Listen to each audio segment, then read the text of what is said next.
Alright, hello YouTube. Welcome back. It's round 3 of the Denver Open. My favorite game by far from this tournament, maybe my favorite game of all time. I say that a lot, but that's because it was a sick endgame. But my opponent played kind of a bit of an offbeat opening, or some home cooking, as C.L. Smith called it. We had c4, e5. In the past, I've played like c5 and just, symmetrical English, like lame, non-thinking things. But basically, the way I've been playing this in like Blitz and Bullet is just playing my keep it simple with white repertoire, but with black, and it works surprisingly well. So that was my basic plan. So knight c3, knight f6, and then he goes f4. Like, if he had played anything else, I was going to play bishop b4 and pretend that it's a Rosalimo, but with black. But he plays this f4 move, like, immediately, which I had never seen before, obviously, because it's bad. But it's a move that, when your opponent plays it, you just know that if you play wrong, they know a shit ton of theory, and they're gonna beat you with their stupid tricks. So unfortunately, I actually had to think here, even though I was trying not to think too hard in the opening. I think I was still taking 3 to 7 minutes per move, and I thought for a while, and I was just like, there's no reason not to take on f4. Like, it's a gambit, but he's just not following basic chess principles. And if I don't take, if I play something like d6, he's gonna play e4, and he's just it just feels like what he wants. So I took on f4, which is the best move. D4, and I played d5. Natural moves. I don't know. The e pawn could become backwards and weak, so that's why we play d5 to sort of fix that pawn where it is, because you don't, I mean, if he gets a big center, then what was the point of any of it? Bishop takes f4, bishop d6 is the best move again, and it's just sort of like a normal chess position, except he doesn't have an f-pawn. And a lot of the times, like, if he had an f-pawn here, maybe I had an e-pawn, it just makes sense to challenge this bishop and trade it off, because it's going to be maybe a problem for me. So bishop g5, c6. I think better is like knight d7 or something. Sure, but I'm just playing like a move I know is not bad. d5 was not best. c5 was best, I think. Which does make some sense, I suppose, but this is... And maybe I even briefly thought about this, but it's just not a structure I'm comfortable with at all. So I would rather not, like, this is a structure that I am comfortable with. So I figured I'd go with that. But anyway, c6 is not a bad move. He takes on d5, takes, and apparently he's still in theory here. He plays e3, and I just castle. And okay, I have an isolated pawn, but his king side is completely undeveloped. He has a weak backwards pawn on e3, and like no real, I don't know, like I think I've easily equalized with black, which is never a good thing. Black should have to really fight to equalize, or maybe your opening repertoire is just not very good if your opponent is equalizing every game without trying very hard. So okay, queen f3 was quite a bad move, apparently, because of queen b6, which I did not play. Queen b6, and if rook b1, knight e4. Okay, that's just tactics, like if he takes, there's this. I didn't see that. Otherwise, I'm attacking this and this. It's all true. I didn't see any of it, but it's all true.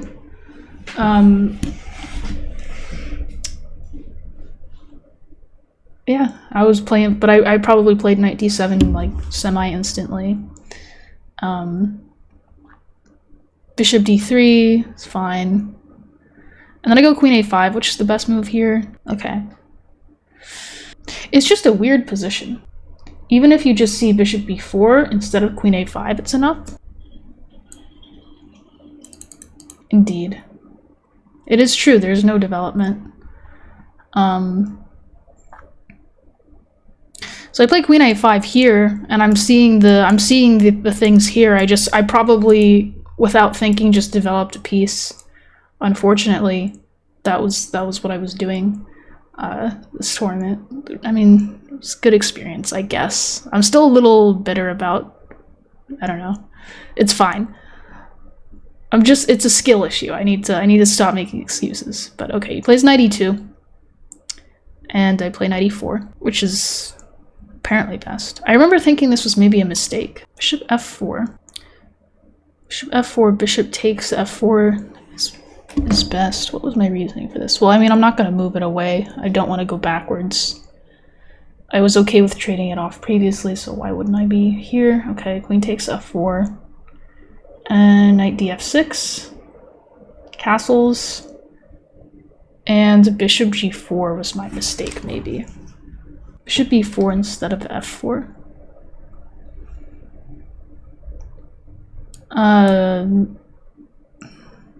This line was analyzed, apparently. Well, he just castles and, like, I mean, I don't know. That bishop should be traded. I remember I had, like, a good reason for it, too, and I was proud of it, and it was the best move, but I mean, who knows? Who knows what my reason was now? This is why we shouldn't do things so late. But bishop g4 is bad, and I remember it was because I just didn't see knight g3 here was attacking my pawn 3 times. Even after I played rook e8, I still didn't realize. Again, like, missing just, like, really weird shit, like, the whole tournament. I just, like, and then he took it, and I was like, oh. Whoops. So now I have a bad position, as they say. I'm down a pawn. He has a pass pawn. And his pieces are just sort of better than mine. So I trade some of the pieces.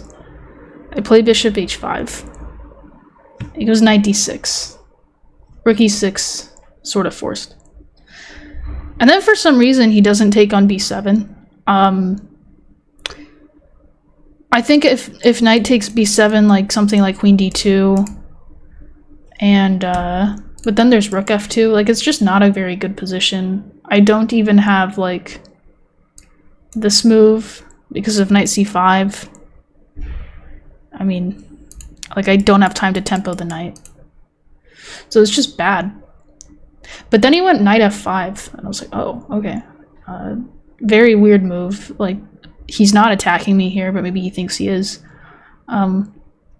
Bishop g6. I want to trade that knight off as soon as possible because while maybe it would have been better here, or here, I still don't like it right next to my king. So he goes e4, bishop takes, e takes. And I thought I played like a super accurate move here. I was very, very, very happy with this. I couldn't decide where to put my rook for a while. But I was looking for the weaknesses. I was asking myself the 3 questions. So obviously my opponent's idea is to take my rook. I have to move my rook. What is the worst placed piece? This rook. And where are the weaknesses? So c2 could be considered a weakness. F5 may be a little overextended, so it's a potential weakness. A2, potential weakness. And maybe d4 is a potential weakness. Or just a weakness. And I noticed that, and also I obviously want the only other open file.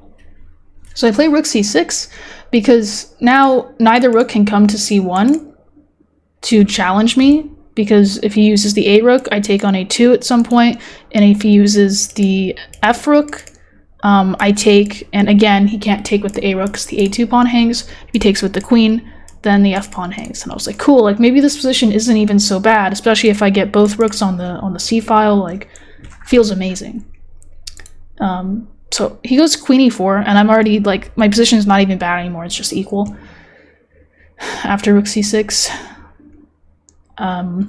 So rook d8, probably just wanting to put more pressure on this pawn, threatening queen b6. I have lots of ideas. He just has a lot of very weak looking pawns, and I want to attack them and put him under pressure until he makes a mistake. So, okay, he makes a subtle threat, but I saw it, so I defended it.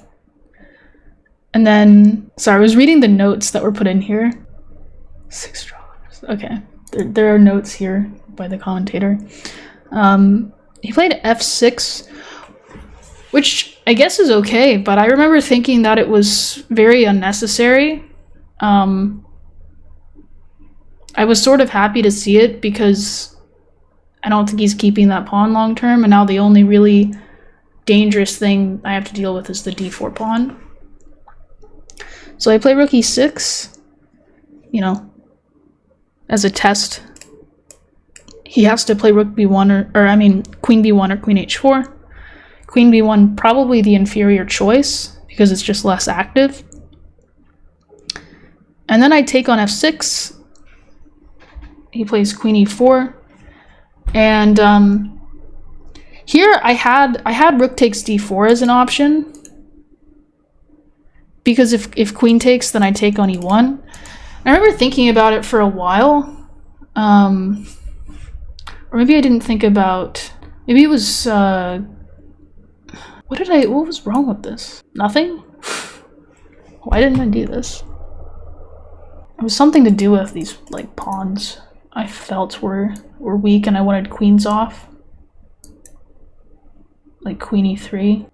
And if here there's, I don't know, I guess I just hallucinated something. I don't really know what to tell you. I did see rook takes d4, but I must have been off my meds or something. Because black is just better there. So that's pretty unlucky. I played queen d2, attacking both pawns. And again I could take a pawn, and I decided not to. I must have been very afraid of some weird attack that wasn't there, because I also didn't take on b2. Sort of strange. Like, what was I afraid of here? Queen g4 check? This looked scary. I mean, maybe black has a perpetual, but I think that was the line I didn't like. But apparently, okay, king f8. Maybe I didn't look at king f8 enough. This is the problem with not calculating, though. Like, I'm not looking at concrete lines. I just go off feeling, and I'm like, I don't know, like, there's weaknesses. Like, I'm just gonna trade the queens and beat him in an equal rook endgame. Which worked, but, you know, it's rough. I took on d4. I'll read you some quotes here that were written. Sarah says, I really thought I could outplay you in an equal endgame. Gloveboy says, it was less of you being good and more of me being absolute shit. But I don't think that's true. I think I understood the position better than he did. So I went for this. This is like dead equal. Technically maybe his structure is even better than mine, but you know, all I saw was the possibility to create a pass pawn like this, and I liked it apparently. And maybe I saw my king coming in quickly. So, rook takes f6, king g7, rook f3, rook d2, keeping the king cut off.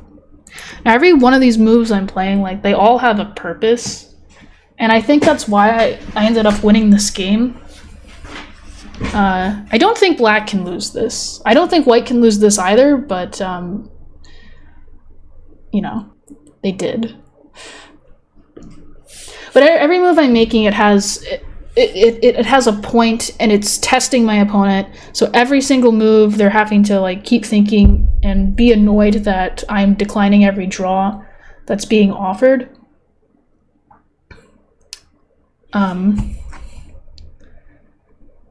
So rook f2, because he doesn't want his king cut off forever, and also, like, that's a pawn.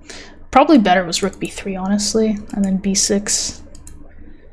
It's hard to tell. So rook f2, then I go rook d3, and I kind of liked this because I lured his rook to the 2nd rank, and what I really wanted to do was cut his king off on the 3rd rank. And I remember I was kind of pleased with myself here. And if he plays rook takes rook f3 here, I wasn't really sure, but I just felt like black could I don't know, like I felt like I had winning chances here if his king and pawn endgame was even slightly off, because my king is more active. Again, it should be a draw, but it's just these little things annoying him that he can't really play this. So he plays g3. I don't know, square for his king. And I bring my king in, he brings his king in, and I go b5. Now, b5 is specifically trying to invite some sort of pawn push from him. If he is not paying attention and he plays like b4, then he could easily fall into rook a3, which again, he shouldn't lose this, but now he has to babysit 2 pawns at once, and that's going to be quite a difficult job. Because his rook's going to be stuck on b2. I mean, you could argue my rook is stuck on a4, but I could definitely see my king getting in at some point. So that's what b5 is. Rook c2 is fine. a5. Again, the way you lose these endgames is you make a pawn push at the wrong time. And he hasn't done anything wrong yet. I haven't done anything fantastic yet. I'm just trying to invite a weird 1800 pawn push. So a5, gaining space, just being, you know, relaxed. King f2, f5. Again, like, I know that none of these pawn moves are actually that weakening because his rook is stuck on the 2nd rank with his king, defending his weaknesses. And right now, I'm prying for a 2nd weakness, hence the principle of 2 weaknesses. I would say that one weakness is that, I don't know, like you could say inactive king or just inactive pieces, lack of space. This could be like, yeah, we're peeling apart opponent's position. So f5, I want to be able to bring my king in even further without hanging a check on c5. And I want to freeze his pawns and maybe come in this way if he's not careful. So king e2, rook d4. Again, like, okay, his king maybe makes progress, but not really. Now it's just stuck on this rank. It's still very passive. And he goes a3. I thought a3 was probably the start of his downfall. Perhaps he just moves his king, like, around back and forth. And I shouldn't be able to make progress. I really should not. He should not be pushing his pawns, I thought. But alas, in these type of endgames, if you don't know your endgames, and you get into an endgame, you're like, this is a draw. It's equal material. It's king and rook versus same amount of pawns. Endgames are draws. And you're just miserable and you stop thinking because you're annoyed that you offered 6 draws and your opponent keeps saying no. And you feel like you already deserve a draw. There's a big problem there. There's still chess happening here. He just didn't know it. This was exactly what I was waiting for. So I played b4. And the game has just started. I knew that I was more experienced in the endgame and that it would be fine. So b4, again, he should just move his king around. Like, he should not engage with me at all. If he takes on b4, like, maybe rook takes b4, and like I can argue that if he makes another mistake, like it's still very equal. Maybe I take this way and I try and it's unclear. Position is equal. But he tried to get very fancy with me. He wanted to force some sort of mass pawn trade. So he played the move b3, and this is this was the end for him. So yes, b3, and I zoned in because I was it looked deranged to me. His point is that if I take on a3, he plays rook a2, and now, you know, like, his king is pretty close, like, he's winning the a pawn back, and that's very, very drawish because I'll probably get shouldered in one way or another. But his rook is placed particularly badly here. So you can pause the video here and find the best move for black, because this is already winning for black. But if you've already seen the game, or, you know, you're on Twitch, the best move is a4, make it a pawn cube. Yes, indeed, a4. Because there's no good option now. So if he takes a takes b, comes with a tempo on the rook. Rook c6 check doesn't really help, because what is this rook gonna defend his pawn on b6 and then be cut off? In rook endgames, usually the worst places for a rook are on the side of a pawn or the two files next to it, because then it's, you know, it's one less square it has available to get in front of the rook. You know, ideally behind the pawn is where the rook goes, but his stupid b pawn is in the way, so he can't get behind my pawn. If he takes on a4, I still take on a3, and he still can't defend his pawn. And now I'm winning this way as well. So, like, you know, I could also, it's the same thing. Like, he can't get behind the pawn. And if he gets in front of the pawn, this is very, very clearly winning, because he'll have to spend time picking this up, and I win the king and pawn endgame. So a4 is pretty hot. I think he was a little upset. He takes on b4, takes rook b2, rook b4. And it's not exactly completely easy for black here. I actually missed a resource for some reason, and it ended up being equal for a little while anyway, even after I found a winning try. But that is the nature of these things. They're difficult. So h3, I thought h3 was also a bad move. It's just like a useless pawn move. You should never be making useless pawn moves in endgames. Like, there should be a point. I went h5 because if the king gets too far away, again, I have my little idea I saw a long time ago of potentially making a pass pawn with h4, and then the f pawn is a pass pawn. So he locks that shit up. I play king f6, just centralizing the king. I'm really not thinking too hard here. I'm just playing normal, natural moves. King d3. And then I played king d5, which okay, that wasn't my mistake. I know my mistake was around here. Yes. So I remember being a little tilted here because I actually, when he played king c3, I only now realized that his idea was to put the king in front of the pawn, which is not good, because I should have known this. Like, that's obviously, it's better to have the king blockading than the rooks, and the rook is free to, you know, influence the position in other ways while the king is not capable of these things. But it's still winning. I played rook g8. And then, yeah, I think I thought for a long time here about king f3, and there was something I didn't quite like about it. It was not true. This was based on a hallucination. I thought that I could at least just play a few moves and get increment and then repeat the position and then play king f3. But there's a way for him to prevent that somehow. I played king d4. King f3 is just winning. I'm not sure what I didn't like about this.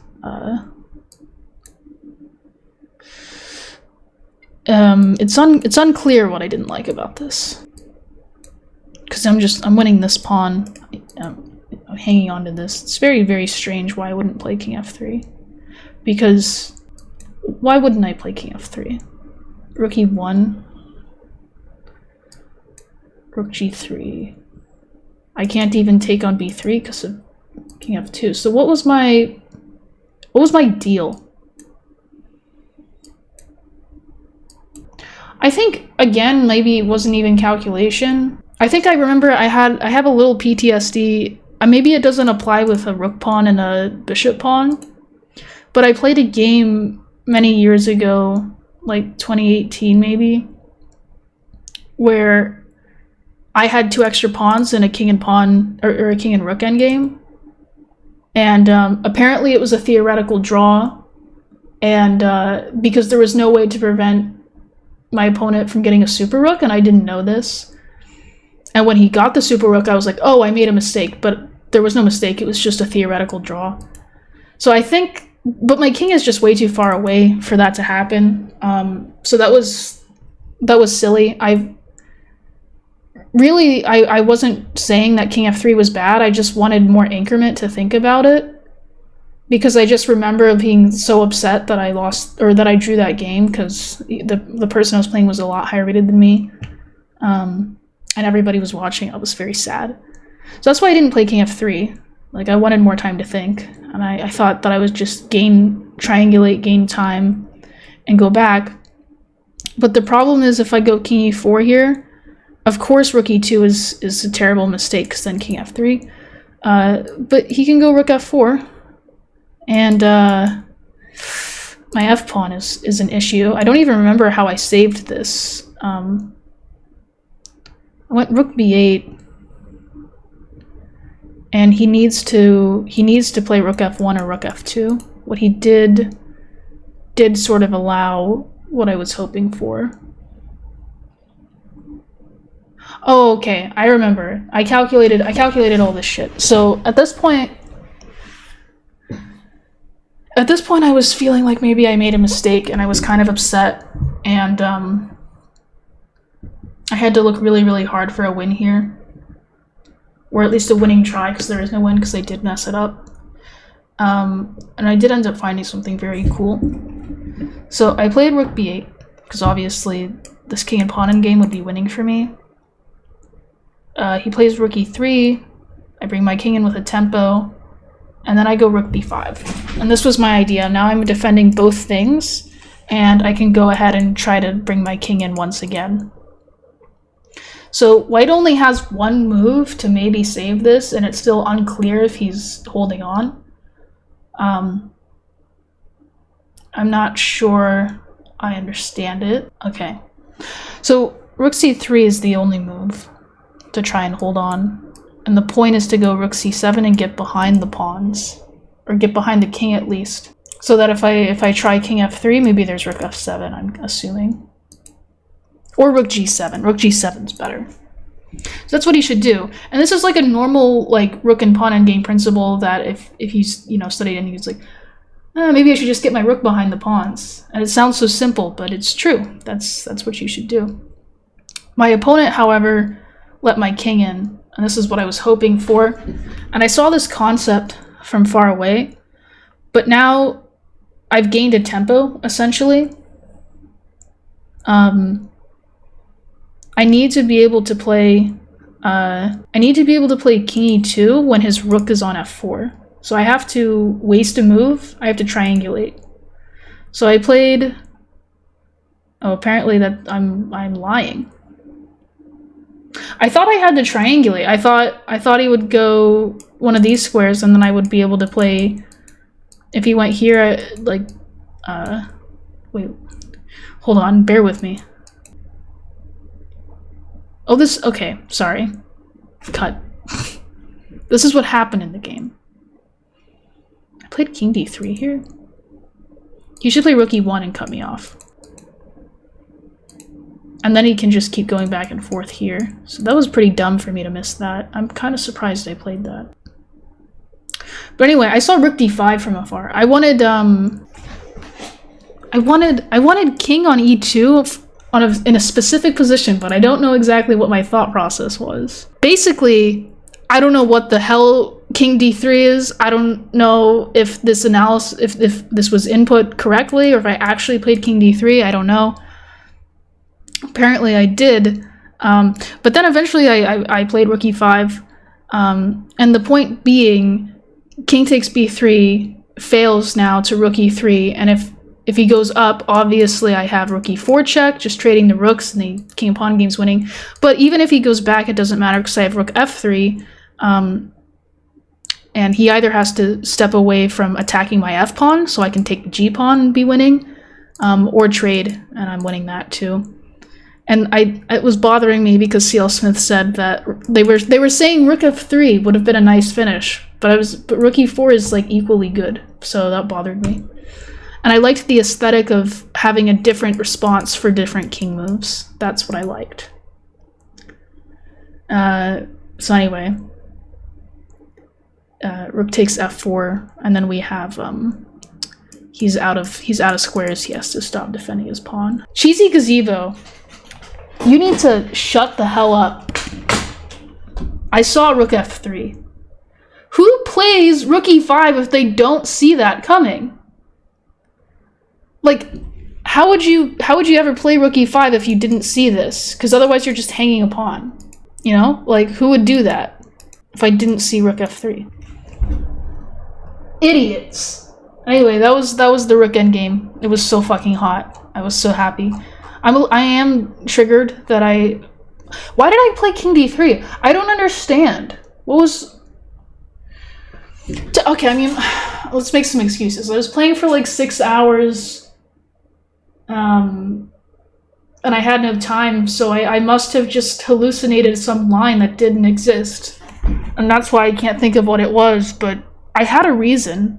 It just didn't exist. Like, the reason didn't exist. So I don't know. I mean, but anyway, like that's how you win. That's how you win chess when you shouldn't.